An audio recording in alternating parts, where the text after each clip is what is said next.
తెలుగు కథ వింటారా ఛానల్ కి స్వాగతం. ఆయనకు ఒక మూరెడు పొడుగు గెడ్డం ఉన్నది. అవును, గెడ్డం ఉన్నది కదా అని చెప్పి ఆయన్ని ఋషీశ్వరుడు అనుకుంటున్నారా?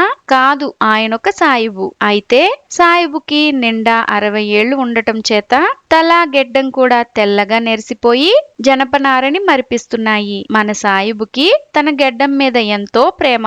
ఆ గెడ్డానికి నిగనిగలాడే నల్లటి రంగు వేయడం, నూనె రాయడం, సోగ్గా దువ్వడం ఆయనకు ఎంతసేపు గడ్డం మీదనే మోజు కాని తల గురించి తగినంత శ్రద్ధ లేదు. అంచేత గడ్డం మాత్రం నల్లగా నిగనిగలాడుతూ ఉంది, తల మాత్రం తెల్లగానే ఉండిపోయింది. ఆ ఊళ్ళో కొంటె కుర్రవాళ్ళు కొంతమంది సాయిబు గారి వాలకమంతా కనిపెడుతూనే ఉన్నారు. ఆయన్ని ఎట్లాగైనా ఎగతాళి చేసి తాటాకులు కడదామని వాళ్లలో వాళ్ళు నిశ్చయించుకున్నారు. ఒకనాడు వాళ్ళు వచ్చి సాయిబు గారి చుట్టూ మూగారు. ఆ సమయానికి సరిగ్గా ఆయన ఉక్కబోస్తుంది కదా అని నెత్తి మీద టోపీ తీసి కింద ఉంచాడు. కుర్రవాళ్ళు ఆ మట్టున సాయిబు గారిని అడిగారు, ఏమండి సాయిబు గారు, మాకొక సందేహం వచ్చింది. మీ తల యావత్తు ముగ్గుబుట్టలాగా తయారైంది కదా, మరి గడ్డం మాత్రం అంత నల్లగా ఉన్నదేమండి అన్నారు. ఈ ప్రశ్నకి సాయిబు గారు మండిపడతారని ఆ ఆకతాయి కుర్రాళ్ల ఉద్దేశం. వాళ్ళు అనుకున్నట్టు ఆయనకు ఎంత మాత్రం కోపం రాలేదు. సాయిబు గారు చిరునవ్వు నవ్వుతూ